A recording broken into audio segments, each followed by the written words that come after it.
di bisnis fashion dan beberapa bisnis lainnya gitu. Nah, saat ini selain juga di Bisnis ID, saya juga aktif sebagai salah satu co-founder di Kirimin Aja, gitu ya. Nah, banyak pengalaman selama ini gitu ya, yang membuat ya saya menyimpulkan dan ya merangkaikan gitu dari pengalaman distribusi, sales distribusi selama ini dan juga ternyata distribusi itu kalau tanpa logistik itu kalau bahasa sekarang boncos gitu. Jadi kalau distribusi kita udah bagus nih, udah dalam, udah penyebaran produk bagus, tapi kalau logistik yang nggak mendukung itu jadi sesuatu yang mahal dan ya dibilang percuma sih mungkin tidak ya gitu. Jadi kurang maksimal. Jadi memang antara sales, distribusi dan logistik itu bisa menjadi satu kesatuan operation gitu lah buat teman-teman. Nah, malam ini eh, kita akan ngomong mengenai smart logistik gitu. Karena memang logistik ini menjadi penting dan saya taruh dalam langkah ke-10 nih soal smart logistik dan saya akan mungkin share di depan dulu nanti sekitar 5-10 menit kemudian nanti saya serahkan ke Mas Hari untuk melanjutkan jalan ceritanya. Gitu ya Reza ya. Yes. Oke, baik. Terima kasih Pak. Jadi teman-teman kita udah sedikit ya dapat gambaran nih. Nanti kita akan belajar apa sih di sesi bisnis forum hari ini dan Pak Paras juga Pak Hari ini akan berbagi insight seperti apa. So kita mau undang dulu nih Pak Harinya untuk bergabung di rumah malam hari ini. Selamat malam Pak Hari. Selam- Selamat malam, Mbak Raisa. Malam malam Pak Hari. Apa kabar ya Pak? Selamat malam teman-teman semua. Malam Pak Budi. Sehat, alhamdulillah sehat. Masih dalam rangka tur di Jakarta nih, karena sekarang udah resmi jadi warga daerah. Jadi ke kota sekarang lagi keliling Mbak Raisa. Menyempatkan diri nih, memenuhi Yes. undangan Pak Paras nih. Oke, terima kasih banyak sebelumnya Pak Hari sudah bergabung nih di sesi forumnya bisnis.id untuk berbagi insight di malam hari ini seputar smart logistik. Nah, teman-teman semuanya, secara umum ya teman-teman semuanya nih, Pak Hari ini merupakan seorang praktisi loh di bidang logistik selama 24 tahun. Beliau banyak sekali sudah berpengalaman ya di banyak multinasional company seperti yang tadi sudah Pak Paras sampaikan. Dan tentunya di malam hari ini nggak jauh-jauh ya dari pengalaman Pak Hari, kita akan berbagi insight seputar logistik lagi. Nah, untuk efektif waktu nih di malam hari ini supaya kita nanti bisa belajar lebih banyak lagi bareng Pak Hari, tentunya kita mau buka dulu sesi bisnis forumnya. Silakan Pak Paras untuk berbagi insight terlebih dahulu, nanti boleh disambung ke Pak Hari dan expert lainnya. Silakan. Oke, jadi kita mulai berbicara mengenai smart logistik ya, kita maksud di sini apa gitu ya. Dan ini kelihatan nggak, Resya? Belum terlihat. Belum lihat. Nah, Coach Gufron yang kebetulan hari ini akan mengisi materi juga di Coach Gufron nanti. Yes, sudah Pak. Right. Ya, terima kasih. Jadi seperti saya katakan ini bagian dari materi Sales and Operation Masterclass.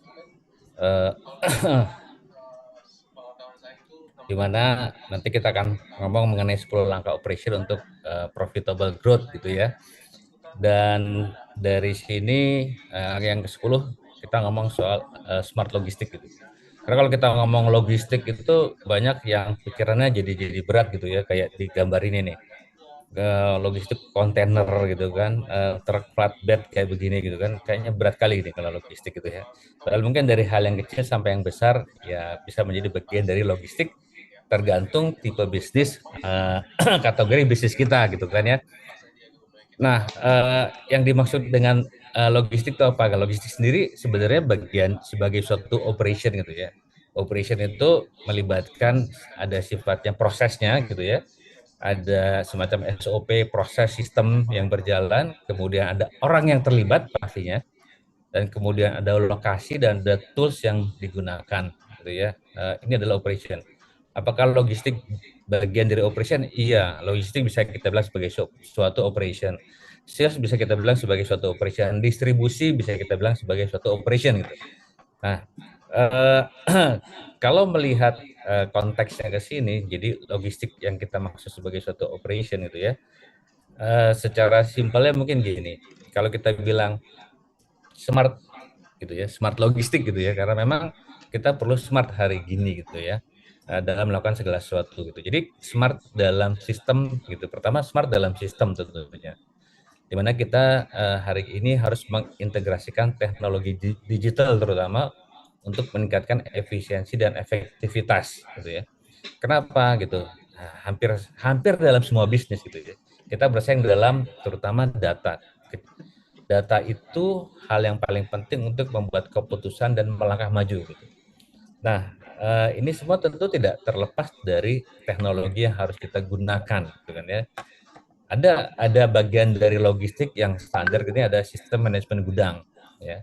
Sistem manajemen gudang artinya bagaimana kita menyimpan produk kita dalam suatu sistem manajemen yang sifatnya ada stoknya tentunya, kalau dibilang inventaris, dan proses gudangnya juga ada, di mana ada proses inbound-nya, ada outbound-nya gitu ya. Nah, bagaimana ini bisa kita lihat secara real time ya. Tentu buat teman-teman yang di dunia logistik atau yang terekspos dengan logistik, kita tahu ada paling tidak aplikasinya, kita perlukan warehouse management system gitu ya. Itu salah satu yang standar sekarang itu. Terus yang terlibat dalam logistik itu apalagi transportasi tentunya, sistem manajemen transportasi atau delivery.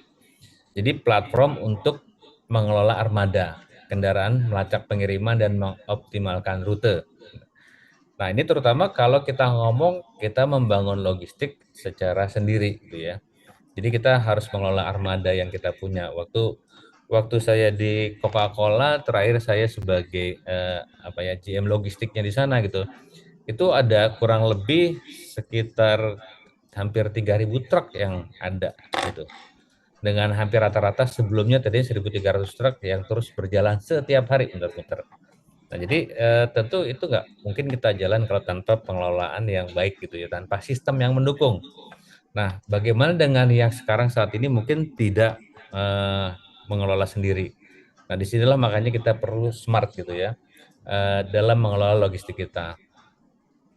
Jadi apakah kita pakai sistem atau kita nanti mengelola dengan pihak ketiga. Terus ketiga yang standar sistem manajemen rantai pasok, artinya pembelian barang kita dari mulai raw material dari vendor atau supplier sampai ke gudang kita, kemudian produksi. Kalau kita produksi, kalau tidak mungkin kita beli dari maklon atau beli dari supplier dalam bentuk barang jadi gitu kan.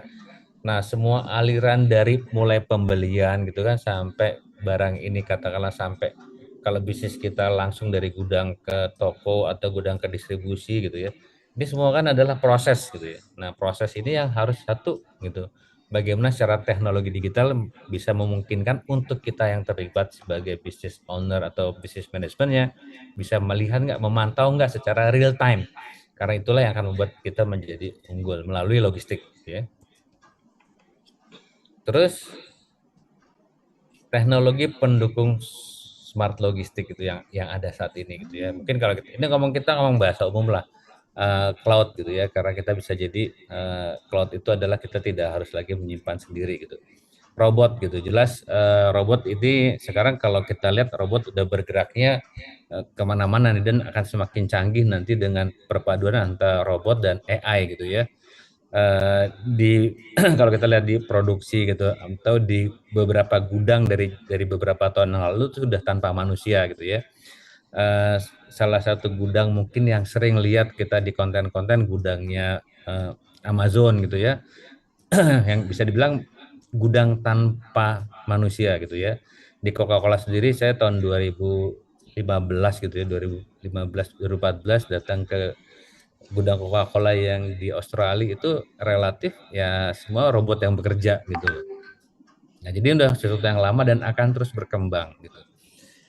Internet of Things nanti mungkin ada contohnya habis ini saya lihatkan, dan tentu jelas AI gitu ya, yang perkembangannya dalam membantu kita membuat keputusan akan semakin cepat gitu ya, karena akhirnya sekali lagi logistik ini untuk mendukung diantaranya distribusi kita, untuk mendukung penjualan kita, untuk mendukung pertumbuhan revenue kita, untuk kita bersaing di pasar, dan untuk kita stay relevan di pasar gitu ya. Jadi ini semua adalah hal yang saling mendukung yang harus kita siapkan ke depan. Jadi era gini, mungkin buat teman-teman dari sekarang pun ya era mencatat dengan Excel itu ya sebisa-bisanya mungkin bisa mulai dipikirkan untuk ditinggalkan gitu. Ini kita suka lihat nih ya teman-teman, ada Walmart gitu ya. Tokonya nanti tahun 2026 akan otomatis semua gitu. Seperti itu. Ini ada juga konten di mana kalau teman-teman lihat yang di display sebagai supermarket hanyalah foto aja, hanya gambarnya saja gitu. Jadi kalau orang pilih tinggal pilih klik, nanti barang dikirim ke rumah, kurang lebih gitu. Supermarket, kemungkinan supermarket masa depan, apakah nanti dia produk fit atau tidak gitu ya, nanti kita Imagine kita lihat. this stand to be the first digital convenience store in the world.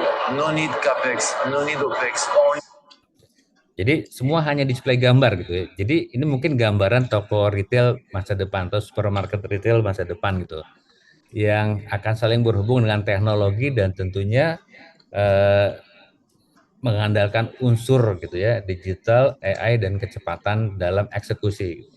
Ada lagi juga yang sekarang mungkin sudah cukup banyak beredar, kayak smart CCTV ya gitu, buat kita yang mungkin punya gudang, punya toko gitu. Ini contoh kalau kafe gitu ya, baristanya bisa Elena udah buat 10 cup, Ana udah, dan ini real time gitu ya. Ini yang udah duduk 25 menit, udah duduk 1 jam, udah duduk 15 menit kelihatan di situ gitu. Jadi ini kan teknologi yang membuat kita bisa action gitu ya. Dan ini teknologi yang memang sudah di depan mata, di Indonesia juga udah ada gitu. Mungkin CCTV seperti ini masih mahal sekarang, tapi setahun 2 tahun lagi bisa jadi murah gitu ya. Dan menjadi standar eksekusi di kita punya toko, kita punya gudang, kita punya hub dan lain-lain gitu ya. Ini kalau kita punya toko juga kelihatan misalnya nih employee nomor 7 gitu. Jadi udah 18 detik ngobrol menghasilkan atau tidak gitu diantaranya melalui smart CCTV ini gitu. Nah, jadi ini beberapa hal contoh saja yang secara ringan bisa saya share mengenai teknologi pendukung logistik. Di Indonesia sendiri startup gitu ya, ini startup map. Jadi startup di Indonesia yang terlibat dalam kecerdasan buatan gitu ya. Itu ada banyak di sini gitu ya. Ada yang udah khusus juga untuk di bidang logistik diantaranya. Di luar healthcare begitu, edtech gitu ya, human resources. Jadi logistik juga udah ada. Nah, ini adalah hal-hal yang bisa kita manfaatkan untuk meningkatkan efisiensi tentunya ya. Nah, kalau kita ngomong teknologi tentu memang tidak terlepas dari mahal udah pasti gitu ya, investment awal, tapi kita bisa pikirkan untuk jangka panjang untuk di bisnis kita masing-masing. Nah, nah ini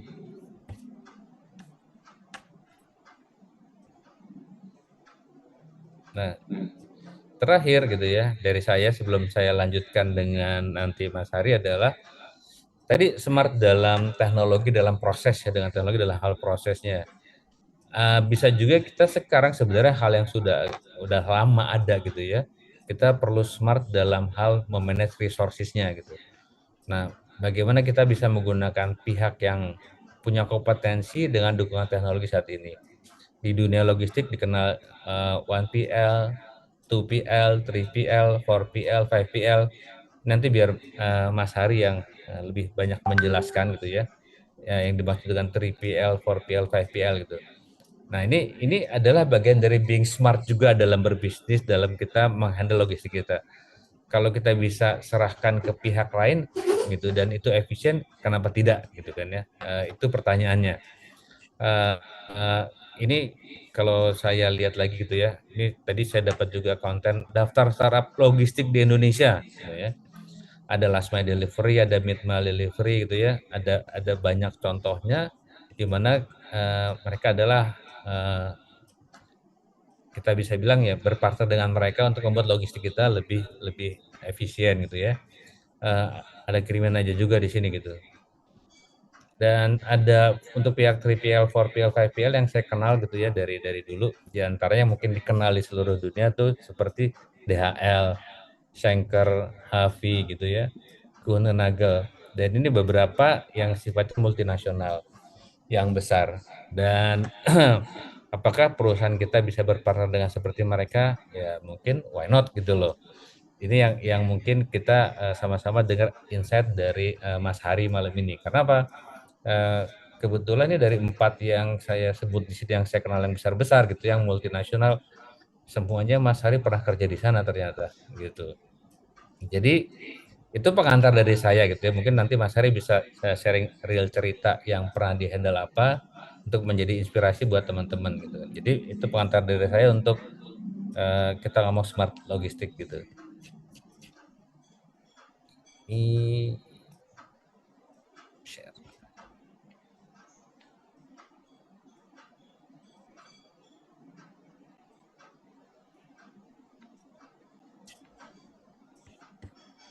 Stop share. Jadi bisa dilanjutkan sama Mas Hari.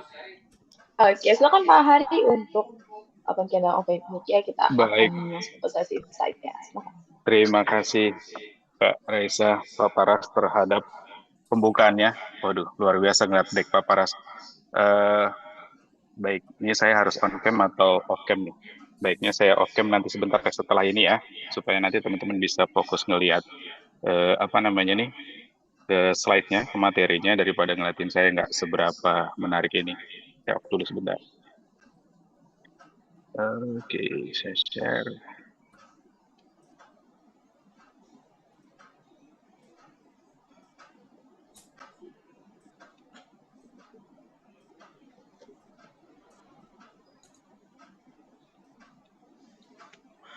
Sudah terlihat kira-kira teman-teman? Sudah. Sudah terlihat ya. Mohon izin memulainya dengan Bismillah. Supaya tetap apapun ini karena berupa ilmu bisa diberkahi lah, intinya seperti itu. Perkenalan lagi teman-teman sebelum kita masuk ke materi ya. Jadi ini sekilas tentang saya. Nama saya secara KTP orang tua memberikan namanya Haryadi Syarif, cuma lebih dikenal dengan nama Hari Syarif, atau teman-teman bisa panggil dengan apapun yang telah mengenal saya lama. Ya, 24 tahun lebih. Sebenarnya tidak terlalu menarik gitu perjalanan karir saya, hanya seputaran ini aja. Bahkan saya mengenyam ilmu pendidikan juga seputar logistik gitu ya. Jadi ya ini perjalanan karir saya dari semua multinational company yang setelah saya geluti gitu, sampai akhirnya saya di masa-masa akhir menjelang pensiun, mungkin mau masuki masa-masa pensiun, lebih fokus untuk membantu teman-teman yang ada di lokal supaya kita bisa dapatkan mengenhance capability kita seperti perusahaan-perusahaan multinational company ini. Betul yang dibilang Pak Paras, kurang lebih hampir top 5-nya perusahaan logistik terbaik di dunia ini saya pernah mengenyam ilmu di sana. Jadi disclaimer teman-teman, mungkin sebagian besar yang saya sampaikan ini based on my experience, hanya dari pengalaman aja, tidak bisa menggeluti secara maksimal karena dalam dunia logistik kita ada istilah dari sekian banyak yang kita tahu, kita baru tahu kalau kita nggak tahu. Jadi tiada hari tanpa mencari tahu dan belajar. Kira-kira seperti itu. Nah, kalau tadi Pak Paras sudah beyond ya berbicara tentang smart logistik, saya di sini akan kasih sedikit masukan fundamentalnya.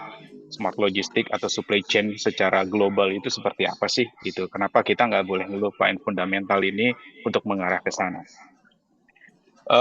Saya kenalkan sedikit tentang supply chain management, yang which is di dalamnya itu ada sebuah logistik gitu ya. Jadi supply chain management ini, atau biasa kita sebut sebagai rantai pasok ini ya, itu merupakan ternyata itu proses koordinasi dari perjalanan barang dari satu tempat ke tempat yang lain. Jadi kalau kita bisa bilang logistik itu adalah perpindahan barang dari titik A ke titik B, itulah logistik. Nah, supply chain ini mengkoordinasikan proses-proses itu secara barangnya, servisnya, informasinya, mulai dari supplier sampai menuju end user. Dan ini melibatkan berbagai macam aktivitas. Mungkin di dalamnya ada procurement, inventory, transportasi, distribusi, purchasing, dan lain-lainnya.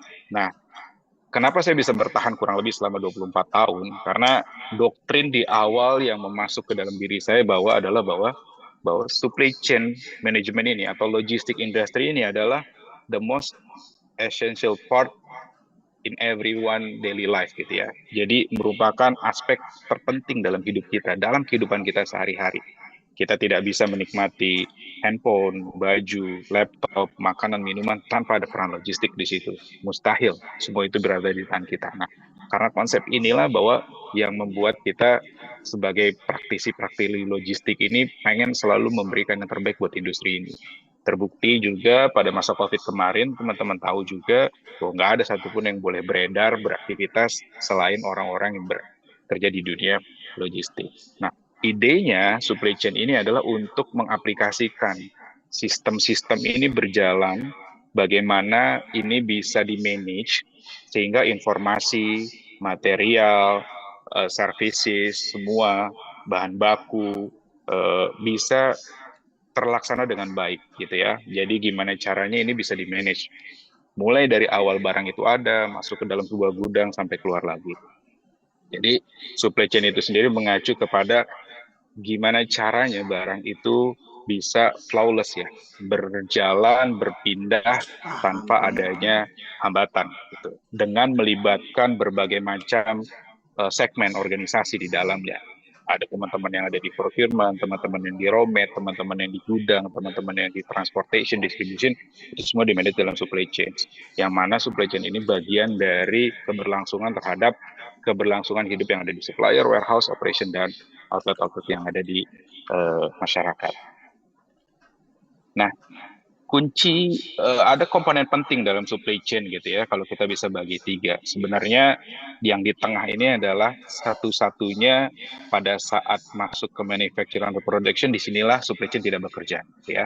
Jadi mulai dari raw material, supplier kita bisa bagi sebagai first segment, lalu masuk ke manufacturing kita bisa bagi sebagai second segment atau segmen kedua, lalu berikutnya menjadi distribusi ke retail dan sampai ke customer. Nah, di supplier ini, peran supply chain ini bertanggung jawab gitu ya, untuk memastikan bahwa bahan baku, komponen, atau apapun dalam requirement production ini bisa ke-fulfill. Apapun industri yang kita lakukan, kosmetik, fashion, telco, retail, apapun gitu ya. Jadi, supplier ini menjadi peran penting awalnya supply chain ini bisa bekerja dengan baik. Ya. Lalu baru masuk ke manufacturing, dari bahan mentah menjadi bahan jadi, dari raw mat menjadi finished goods gitu ya, sampai akhirnya bisa terdistribusi sampai ke tangan kita semua. Nah, inilah peran supply chain itu sendiri. Jadi, sesmart apapun logistik, itu nanti kita lihat di slide berikutnya di mana sih peran komponen itu, smart logistik itu untuk memenuhi kebutuhan supply chain atau industri logistik itu sendiri. Oke. Berikutnya, apa sih tujuan dari objektif itu sendiri? Kalau kita ambil garis besar, paling intinya, paling atasnya itu adalah uang sebenarnya, teman-teman. Jadi supply chain ini bisa mengenerate uang atau keuntungan kalau bisa diberlakukan dengan baik. Yang pertama itu adalah memaksimalkan value generated-nya. Jadi supply chain ini sendiri itu di-generate berbeda antara apa yang di final product dan apa yang layak untuk sampai ke customer itu sendiri. Lalu yang kedua adalah bagaimana kita bisa mencapai semua maksimum supply chain sehingga membuat sebuah profitability atau keuntungan itu sendiri. Jadi supply chain profitability itu merupakan total profit nih yang akan didapat dari supply chain stages tadi yang tadi di depan kita sebutkan. Sampai pada akhirnya adalah mengurangi biaya supply chain cost kepada posisi terendah. Itu kenapa hampir di semua perusahaan besar, supply chain departemen, logistik departemen, procurement departemen, purchasing departemen, itu ada di bawah Departemen Finance, yang biasanya dikontrol oleh Chief Financial Officer yang ada di sebelah kanan ini. Jadi itu semua sebenarnya objektif supply chain itu gimana caranya ngejagain profit, supaya lebih efektif dan efisien sehingga tidak buang-buang uang dalam kita memanage logistik itu sendiri. Nah, berikutnya adalah ada 4 aktivitas yang utama keterlibatan supply chain dalam manajemen. Saya sudah sampaikan di sebelumnya. Yang pertama adalah proses purchasing. Jadi purchasing ini sendiri itu menyatukan antara organisasi dengan supplier itu sendiri. Bagaimana kita bisa melakukan pembelian atau kebutuhan itu sendiri. Dan pastinya pada saat kita sudah melakukan pembelian atau purchase ke supplier itu tidak dengan semerta-merta barang itu bisa ada di sini gitu ya. Kalau dalam industri freight forwarding ada lagi tuh istilahnya X-Work, CIF, CNF gitu ya. Jadi pada saat kita beli, harga barang yang kita beli itu harga barang di pabrik, kita bertanggung jawab narik barangnya dari gudang pabrik, atau harga barang sampai di kota kita, atau harga barang sampai di pintu rumah kita gitu ya. Jadi itu semua ada peran logistik di situ. Dan logistik itu sendiri, gimana caranya kita melakukan pergerakan perpindahan material atau barang terhadap hasil-hasil produk itu sendiri gitu ya. Lalu warehousing, bagaimana kita memanage barang itu ketika ada di dalam gudang. Apa sih proses manajemen gudang itu? Sederhananya cuma 3 komponennya. Pada saat masuk, bagaimana cara kita menghandle barang itu, kita terima sampai kita taruh di rak yang kita tentukan. Yang kedua, bagaimana kita mengelola barang itu ada di dalam gudang, kita menentukan mana barang yang sering keluar, mana barang yang jarang keluar, mana barang yang nggak keluar-keluar. Gimana cara kita memanage itu? Yang ketiga, baru gimana cara kita mengeluarkan barang itu sesuai dengan order yang kita terima. Yang terakhir adalah pengiriman. Pengiriman merupakan konsep di dalam purchasing itu, dalam project management kita gimana cara memastikan pada saat pengiriman itu quality dan timely atau waktu dan barang itu sempurna sesuai dengan apa yang kita janjikan dengan customer. Jadi inilah 4 aktivitas yang utama dalam industri supply chain. Salah satunya ada di dalam logistik itu sendiri. Walau kadang orang menyebut logistik itu udah komprehensif, semuanya ada di dalam itu disebutnya logistik. Mulai dari purchasing, warehousing, dan expediting atau pengiriman itu adalah logistik. Ada beberapa praktisi yang juga memisahkan bahwa logistik itu merupakan movement prosesnya itulah logistik, tapi activity-nya sendiri itu bisa kepecah menjadi purchasing, warehousing, dan expediting itu sendiri. Next yang akan saya sampaikan adalah terkait dengan hasil ya. Objektif ini kan jadi objektif ini. Jadi ketika objektif ini udah info ini keluar gitu, aktivitas ini, apa sih yang bisa kita dapatkan? Nah, ini saya masuk ke hal yang ngejelimet ya, bahwa ternyata memang logistik dan supply chain ini rudet, harus ditangani dengan sangat profesional, dengan sangat penuh dengan apa saya menyebutnya ya, kesinambungan. Jadi tidak boleh bergantung dengan tidak boleh lepas ketergantungan dengan yang lainnya gitu ya. Yang pertama, kalau kita bisa memanage supply chain ini dengan baik dan benar gitu ya, kita bisa membuat forecasting dan planning terhadap bisnis kita. Nah, supply chain dan logistik itu outputnya itu adalah data. Tadi Pak Paras menginformasikan tentang data gitu ya. Kalau Pak Jokowi bilang data is the new oil. Nah, dari historical data ini kita bisa tahu nih sales kita sebelumnya bagaimana, gimana sih pergerakan sales itu naik turunnya, trennya sales kita tuh bagaimana, lakunya di hari apa, di momen apa, di bulan apa, di minggu apa gitu ya. Nah, historical data ini penting untuk kita melakukan dalam hal kita menentukan tadi menjalankan bisnis ini pada saat kita purchase dan pada saat kita sales itu bagaimana. Yang kedua, data juga akan bisa memberikan market trends nih, teman-teman. Nah, ini cuma bisa didapat, data ini disuguhkan oleh teman-teman logistik. Tidak bisa disuguhkan oleh teman-teman sales, karena sales hanya menjual aja. Tidak bisa disuguhkan oleh teman-teman finance, apalagi mungkin HR gitu ya, tanpa mendiskreditkan mereka-mereka semua. Tapi ketika kita bisa memanage supply chain dengan baik yang benar, kita manage logistik yang baik dan benar, kita bisa melakukan bisa mengolah data ini. Kita bisa punya market trend. Dan kolaborasi tentunya, bagaimana data ini bisa mengintegrasikan semua masukan-masukan ini yang kita dapat dari sales, marketing, dan customer service untuk membuat sebuah forecast yang lebih baik.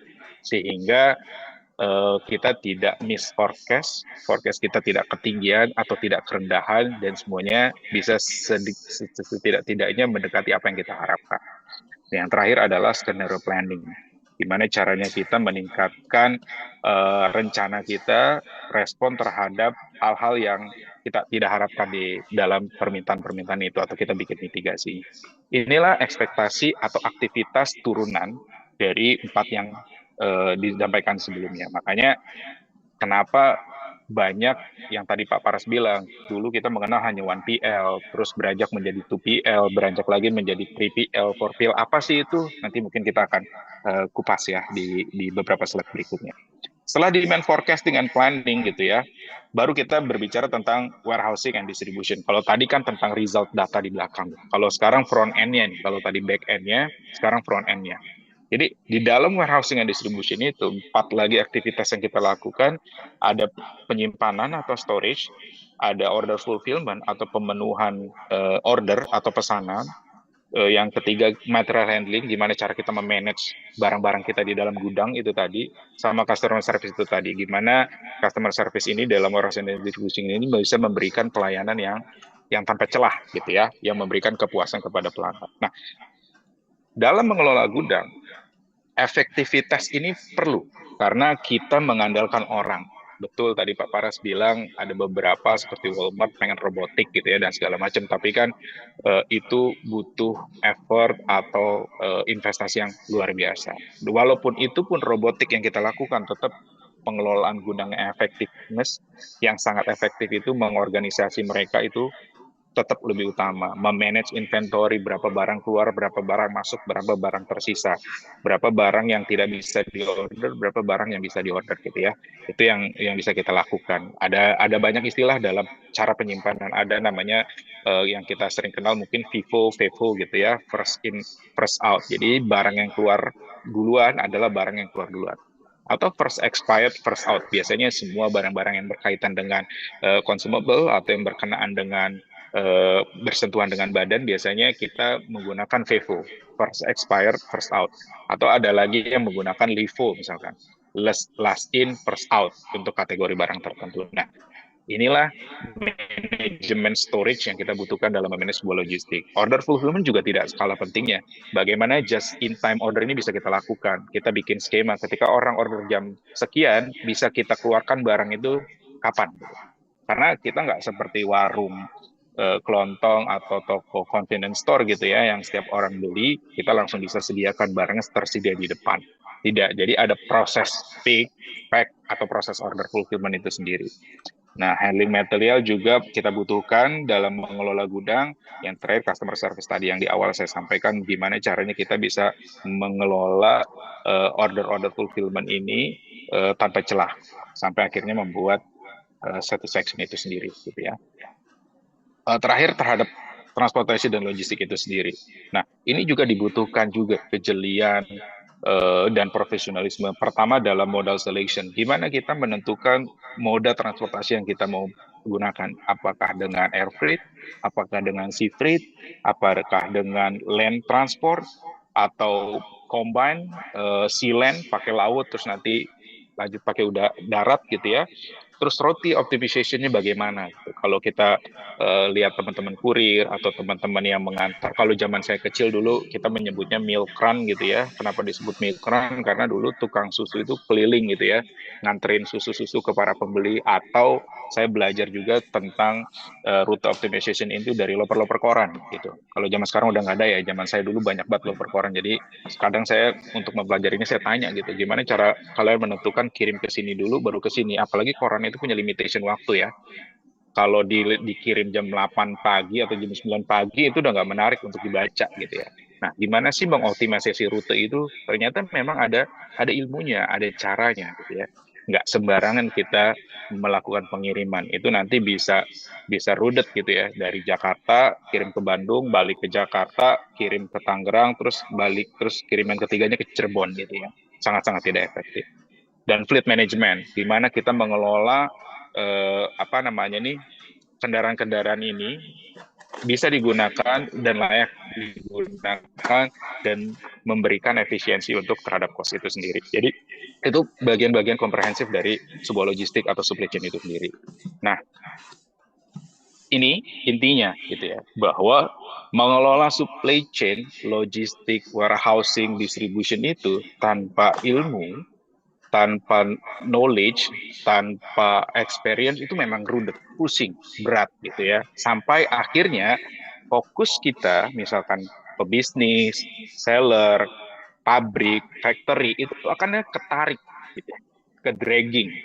Yang harusnya mereka fokus membesarkan bisnis mereka, yang tadinya mereka harusnya fokusnya bagaimana jualannya tetap laku keras, akhirnya mereka ketarik harus berpikir itu tadi. Gimana supaya supply raw mat-nya terjaga? Gimana supaya barang-barang yang ada di dalam gudang ini termonitor?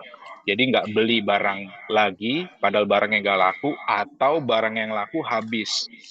Sehingga terjadi back order. Orang atau low sales kita sebut istilahnya. Ketika orang membeli, barangnya nggak ada. Buat orang normal, ya normal aja, lo beli nggak ada ya udah. Tapi buat pebisnis, low sales itu lebih merugikan dibanding jual rugi gitu ya.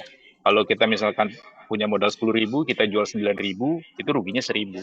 Tapi kalau orang datang mau beli barang kita 10.000, bukan kita tidak rugi, tapi ya 10.000 itulah kerugian kita gitu ya. Jadi rudet memang, itulah makanya sekarang banyak solutif-solutif yang bisa diberikan apa sih yang harus kita lakukan gitu ya terhadap supply chain management ini. Nah, kenapa sih sesulit itu gitu ya? Kenapa sesulit itu mengelola logistik? Kenapa sesulit itu mengelola supply chain? Gitu. Jadi dalam supply chain ini melekatlah sistem yang dynamic. Itu kenapa saya walaupun sudah 24 tahun di industri ini nggak bisa menyatakan diri saya sebagai expert. Karena dunia logistik supply chain ini berubah seperti yang tadi Pak Paras bilang. Sekarang masuk ke era smart logistik. Ya harus belajar lagi, cari tahu lagi gimana caranya. Tapi fundamental itu harus tetap kita kuasai gitu ya. Nah, ada nih 3 poin yang membuat logistik itu dynamic. Yang pertama adalah supply chain is a highly interactive system gitu ya. Apa sih sistem yang sangat interaktif ini? Nah, dalam konteks ini menunjukkan bahwa supply chain itu melibatkan banyak elemen atau pihak yang saling berinteraksi. Jadi saya bilang ada tim procurement-nya, tim finance-nya. Nah, ini mempengaruhi satu sama lain, saling mempengaruhi satu sama lain. Ini berarti bahwa perubahan atau keputusan dalam satu bagian atau satu departemen di dalam satu kesatuan supply chain itu akan berdampak kepada bagian lain gitu ya. Kalau procurement-nya telat purchase atau suppliernya telat kirim, gudang akan telat mengelola. Manufacturing telat produksi, sales telat ngirim, akhirnya terjadilah komplain. Nah, makanya ini semua komponen dalam supply chain ini harus saling bekerja sama secara efektif untuk memastikan kelancar aliran barang ataupun jasa ataupun informasi itu sendiri. Inilah kenapa yang membuat supply chain itu kadang sulit untuk dikuasai gitu ya. Yang kedua, accelerator effect nih terhadap demand change. Apa sih maksudnya ada efek accelerator terhadap perubahan permintaan? Nah, dalam konteks ekonomi atau bisnis, efek ini tuh mengacu kepada di mana perubahan dalam permintaan itu menyebabkan perubahan yang lebih besar, lebih cepat dalam investasinya ataupun produksinya gitu ya. Kadang kita tahu ada kayak dalam istilah penjualan ada produk-produk winning pada saat lagi booming, dia akan sangat booming gitu ya, sehingga kita perlu meningkatkan kapasitas nih, proporsi yang lebih besar untuk memenuhi permintaan tersebut. Nah, kalau para pelaku bisnis, produsen, bisnis online atau reseller atau apapun, keganggu dengan efektivitas supply chain ini gitu ya, mereka akan ke dragging fokusnya gitu ya. Makanya ini menyebabkan supply chain ini sangat dynamic gitu ya. Sehingga efek eskalator ini menggambarkan bagaimana perubahan kecil dalam permintaan dapat menyebabkan perubahan besar dalam efektivitas ekonomi itu sendiri. Yang terakhir adalah bahwa cara terbaik untuk meningkatkan supply chain itu adalah dengan mengurangi waktu yang diperlukan dan menginformasikan informasi yang aktual gitu ya. Makanya dibutuhkan tadi ada namanya WMS yang tadi Pak Paras bilang, warehouse management system, ada namanya order management system, ada namanya inventory management system, yang mana sistem-sistem ini harus bisa saling berbicara, saling ngobrol, saling memberikan informasi. Nah itu tadi, ketika pebisnis mulai terjun memikirkan supply chain-nya secara fokus, pasti akan terbelah fokusnya tadi gitu ya. Menguasai, memang wajib dalam kita berbisnis harus menguasai distribusi atau logistik, tapi pertanyaannya apakah itu harus dilakukan sendiri atau tidak gitu ya. Nah, makanya ini tadi yang terakhir adalah itu tadi meningkatkan rantai pasokan itu sehingga waktu yang diperlukan ini bisa memperpendek aktivitas-aktivitas itu sendiri. Tujuan utamanya adalah menciptakan supply chain yang lebih responsif dan efisien karena needed-nya ada di situ, gitu ya. Nah, sekarang gimana caranya kita meningkatkan tren di supply chain management ini sendiri? Nah, inilah seiring hampir mirip yang tadi disampaikan sama Pak Paras, gitu ya. Kalau dulu manufacturer tidak memikirkan bagaimana cara mengirim barang, gitu ya. Pokoknya saya bikin, saya antar. Kalau kita misalkan lihat gerobak mie ayam, gitu ya, kita pesan, bang, satu antar ke sana ya, gitu ya. Ilustrasinya mungkin sederhana kayak gitu. Mereka buatin, mereka yang kirim sendiri. Jadi farmer-farmer itu, petani itu mereka yang ngelola, mereka antar sendiri. Nah, ketika permintaan itu banyak, tandanya kebutuhan itu tidak bisa dilakukan lagi. Dia tinggal milih produksi yang diperbesar atau distribusi yang diurusin lebih besar. Nah, butuhlah partner atau pihak lain. Kita menyebutnya 2PL, ya. 2PL ini adalah orang-orang pemilik aset transportasi atau apapun yang bisa digunakan. Nah, atau transportasi atau pemilik gudang. Jadi ketika saya sudah banyak ordernya, saya butuh nih pihak kedua yang saya sebut dengan 2PL, two party logistik, untuk mengelola pengiriman saya, gitu ya. Nah, untuk mengelola pengiriman saya. Nah, si 2PL ini nanti ketika saya sudah punya dalam satu wilayah, misalkan saya kuasai daerah Bekasi, saya tinggal di Bekasi, saya kuasai Bekasi. Kemudian saya expand bisnis saya kuasai daerah Bandung. Berikutnya saya kuasai daerah Cirebon. Tidak mungkin saya berurusan dengan banyak 2PL. Tidak bisa mungkin saya berurusan dengan pemilik gudang atau pemilik truk.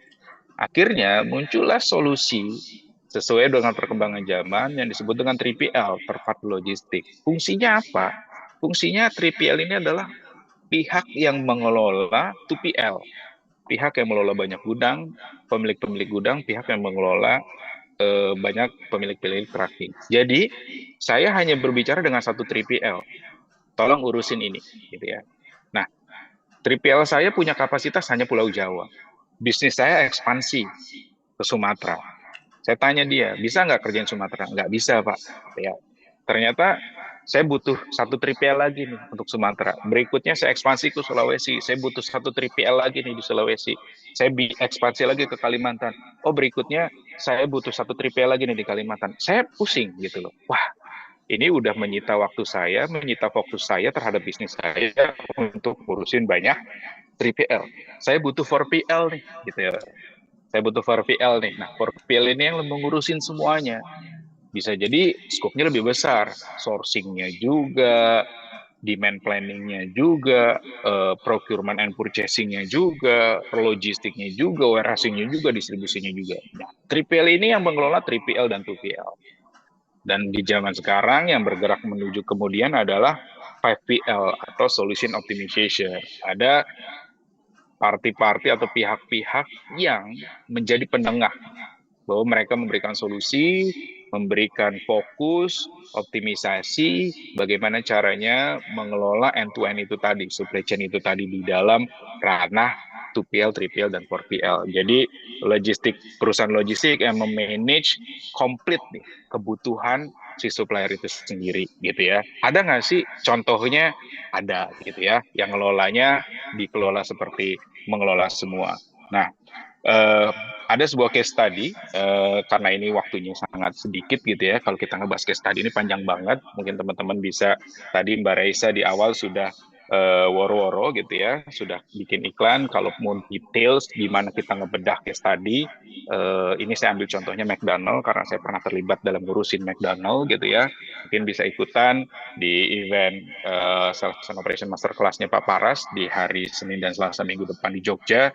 Insya Allah saya akan ikut di situ, nimbrung sedikit, ngebahas tentang case study ini.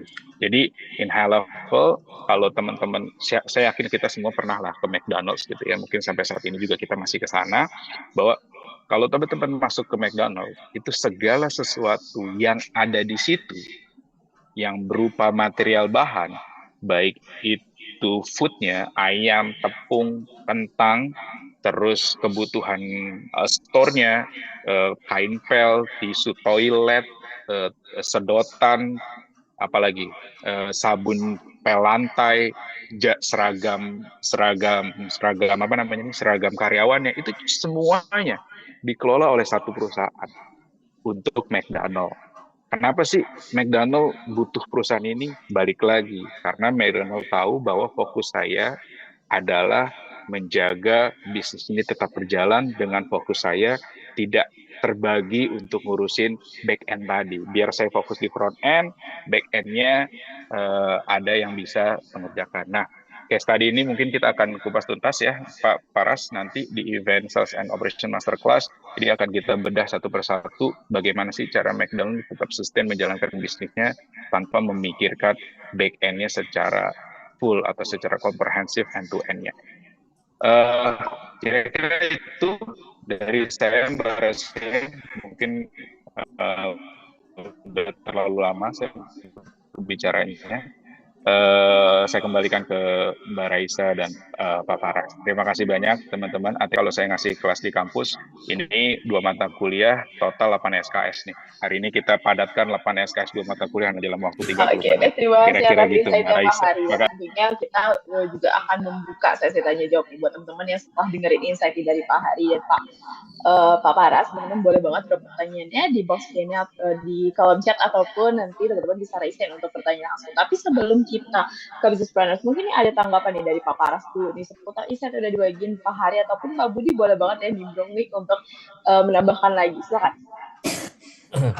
Ya, tadi kalau tidak salah itu pengalamannya Mas masih Ari. mute Pak, belum terdengar. Aman Pak Paras, saya bisa dengar. Hah? Aman nggak? Aman. Saya bisa dengar di sini. Masih belum terdengar Pak. Saya kebetulan bisa dengar nih, Mbak Raisa. Udah dengar, bisa kok. Mungkin Raisa yang nggak kedengaran itu. Udah Raisa? Oke. Masih belum terdengar Pak Paras. Oke. Tapi di semua udah dengar nih Raisa, gitu. Coba cek semuanya. Yang lain bisa dengar. Saya bisa dengar, Pak Budi bisa dengar, mungkin teman-teman yang lain juga bisa dengar. Ada suara Pak Paras yang sudah masuk atau aman, Mbak Raisa? Oke. Aman ya. Oke. Silakan Pak Paras.